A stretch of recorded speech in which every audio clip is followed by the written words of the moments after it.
नमस्कार विद्यार्थी मित्रांनो, स्वागत आहे तुमचं पुन्हा आपल्या लागे चॅनल ध्येय कोचिंग क्लासेसमध्ये. मित्रांनो, आता बघतोय आपण सराव संच 15. याच्या अगोदरचे जेवढे पण सराव संच असतील ते मी खाली तुम्हाला डिस्क्रिप्शन बॉक्समध्ये दिलेले आहेत किंवा इथं आय बटनामध्ये मी तुम्हाला प्लेलिस्ट देऊन टाकेल बघा, इयत्ता 6वीच्या गणिताच्या सर्व सराव संचांची. ठीक आहे, तर सराव संच 15 आपण बघतोय. तर यामध्ये बघा, जो पहिला प्रश्न आपल्याला दिलेला आहे तो काय, चौकटीमध्ये योग्य संख्या भरायच्या आहेत. प्रश्न तुम्हाला दिसतोय बघा इथं समोर, आणि यामध्ये इथं बघा, हे तुम्हाला दिलेलं आहे. इथं बघा 10 तुम्हाला इथं दिलेलं आहे, राईट. म्हणजे 5 गुणाकारामध्ये इथं काहीतरी संख्या असणार, तेव्हा 10 झालेले आहेत, बरोबर.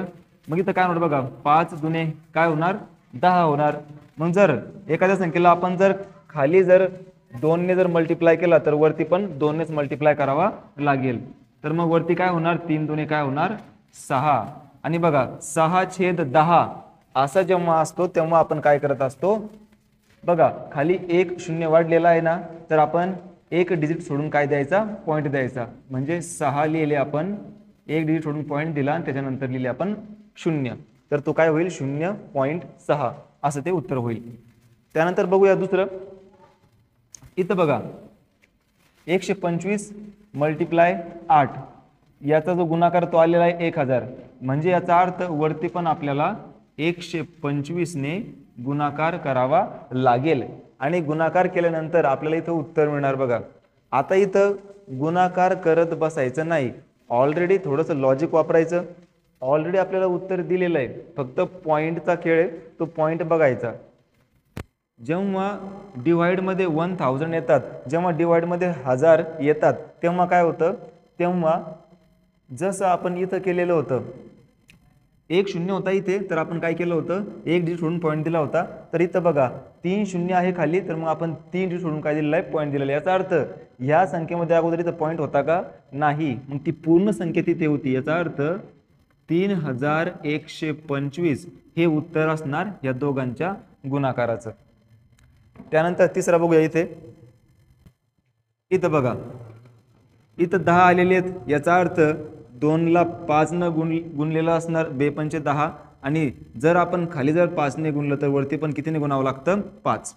मग इथं बघा 21 5 1 किती होणार, 5, आणि 5 दुने 10 म्हणजे 105 आपलं उत्तर इथे. आता इथं बघा, हा खाली तुम्हाला एक शून्य दिलेला आहे. याचा अर्थ वरच्या संख्येमध्ये एक डिजिट सोडून पॉईंट द्यावा लागेल. मग तो उत्तर काय होईल बघा, 10.5 असं ते उत्तर होणार. त्यानंतर बघा चौथं उदाहरण आपल्याला दिलेलं इथं बघा. इथं 20 गुणिले किती दिलेले आहेत, 5, म्हणजे 20 5 किती झालेले आहेत, 100. तर वरती सुद्धा आपल्याला 5 ने मल्टिप्लाय करावा लागेल. तर इथं काय होणार, 11 5 होणार 55. आणि बघा 2 डिजिट दिलेले, याचा अर्थ 2 डिजिट सोडावे लागतील, 1 2. 2 डिजिट आपण सोडले, त्यानंतर द्यायचं काहीच नाही म्हणून काय द्यायचा, 0 द्यायचा समोर, म्हणजे 0.55 ते आपलं उत्तर आलेलं आहे. त्यानंतर इथं बघा, व्यवहारी अपूर्णांकाचे दशांश अपूर्णांकामध्ये रूपांतर करा. व्यवहारी अपूर्णांक तुम्हाला दिलेला आहे, दशांश अपूर्णांकामध्ये आपल्याला त्याचं रूपांतर करायचं आहे. तर याचं कसं होईल बघा, याचा होईल 4 ने आपल्याला डिवाइड करायचे आहे 3 ला. तर 4च्या पाड्यामध्ये तर 3 नसतात, म्हणून आपण काय घेत असतो, आपण घेतो असतो 0 आणि पॉईंट. म्हणजे हे किती होतात, हे होतात 30. तर आता 4 ने काय करूया, आपण 30 ला काय करूया, भाग देऊया. मग बघा 4 7 किती होतात, 28. बघा 4 7 होतात 28. किती उरतात, 2. पॉईंट आपण ऑलरेडी दिलेला आहे, मग ते 20 होणार. मग 4 5 20 म्हणजे 0.75 याचं उत्तर आलेलं आहे. त्यानंतर इथं बघा 5/4 आहे. याचा अर्थ वरची संख्या लहान आहे, याचा अर्थ 0 पॉईंट आपल्याला घ्यावा लागेल, मग ते 40 होणार. आणि 5 1 5 5 8 40 म्हणजे 0.8 आपलं उत्तर येणार. आपण 5 ने 40 ला डिवाइड केलं इथे. त्यानंतर बघा इथं बघा 8 आणि वरती 9 दिलेले, याचा अर्थ 9 ही मोठी संख्या आहे, 8 ने भाग जातो. सर्वात अगोदर काय येणार, 8 1 8. 9 मधून जर आपण 8 काढले तर उरणार 1, आणि 1 8च्या पाड्यामध्ये 1 तर नाहीये, म्हणून पॉईंट घ्यावा लागेल. तर मग तो 1 आहे, तो होणार 10. मग पुन्हा 8 1 8, तिथं पुन्हा किती उरणार, 2 उरणार. पॉईंट दिलेला आहे आपण, ते 20 होणार. मग 8 दुने 16, 20 मधून 16 जर आपण मायनस केले तर उरणार 4. पॉईंट दिलेला आहे ते 40 होणार आणि 8 पंचे 40. अशा प्रकारे आपलं उत्तर येणार 1.125. त्यानंतर पुढे बघा इथं 20 17/20 तुम्हाला दिलेलं आहे. मग 20च्या पाड्यामध्ये 17 नाही म्हणून आपण काय घेणार 0 पॉईंट म्हणजे किती होणार 170 होणार. मग आता 20ने काय करायचं 170ला काय करायचं भाग द्यायचा. मग बघा 20 8 160 म्हणजे इथे येणार 20 8 160. 170 मधून जर आपण 160 काढला तर उरतात किती 10. मग 10 उरलेलेत 20च्या पाड्यामध्ये 10 तर नसतात. मग आपण पॉईंट दिलेला आहे. पॉईंट दिलेला असल्यामुळे ते 10 किती होणार 100 आणि मग 20 पंचे किती होणार 100. अशा प्रकारे 0.85 आपलं उत्तर येणार. त्यानंतर समोर बघा इथे बघा 36/40 दिलेलं आहे. तर काय होईल बघा सर्वात अगोदर अंश लहान आहे याचा अर्थ 0 पॉईंट येणारच. तुम्ही कुठे असू द्या अंश लहान तुम्हाला दिसला म्हणजे 0 पॉईंट येणारच. म्हणजे काय होईल त्याच्यावर एक 0 वाढणार. आणि मग 40ने 360ला भाग द्यायचा तर कितीने जाईल तो जाणार 9ने. 40 नाम किती होतात 360 म्हणजे उत्तर किती आलेलं आपलं 0.9. आता इथं प्रश्न पडू शकतो 40 नाम तुम्ही कसं काय केलं डायरेक्टली 40चा पाडा तर आम्हाला माहित पण नाही असं होऊ शकतं. त्यामुळे बघा इथं काय करायचं मग तुम्ही हा 0 आणि हा 0 काय करायचा कॅन्सल करायचा. म्हणजे किती होणार बघा 4 आणि 36. मग 4 नाम किती होतात 36. सिंपल आपलं वापरायचं. ठीक आहे. पुढे बघा 7/25 दिलेले तुम्हाला.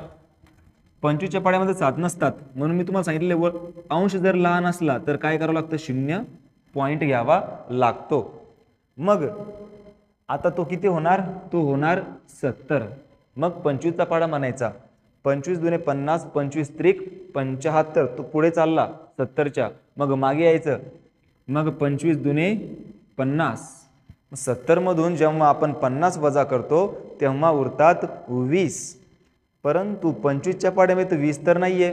मग आपण पॉईंट दिलेला आहे त्यामुळे आपण एक 0 वाढवू शकतो म्हणजे ते किती होणार 200. तर बघा त्यानंतर आपण बघूया तिसरा प्रश्न आपण बघूया खालील दशांश अपूर्णांक व्यवहारी अपूर्णांकात रूपांतर करा.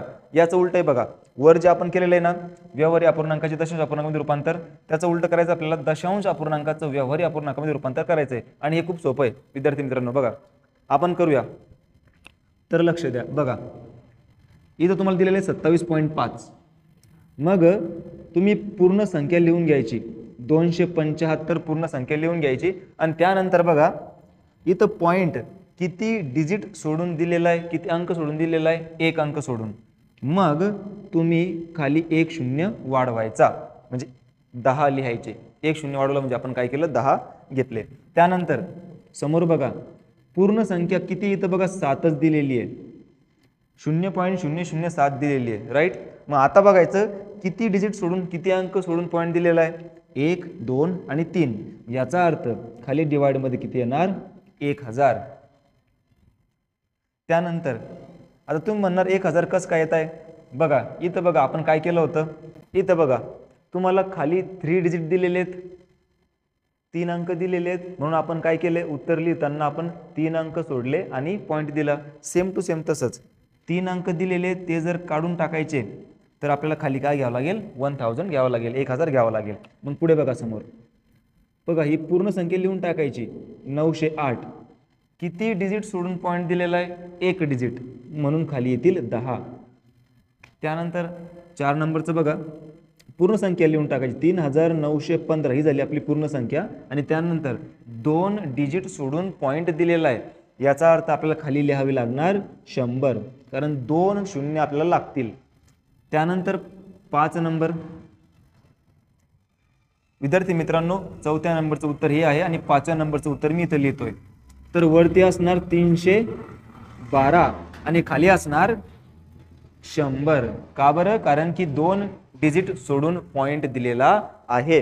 आणि त्यानंतर समोर बघा इथं पूर्ण संख्या 70400 आणि छेदामध्ये काय येणार 3 डिजिट सोडून दिलेला आहे पॉईंट याचा अर्थ खाली येणार 1000.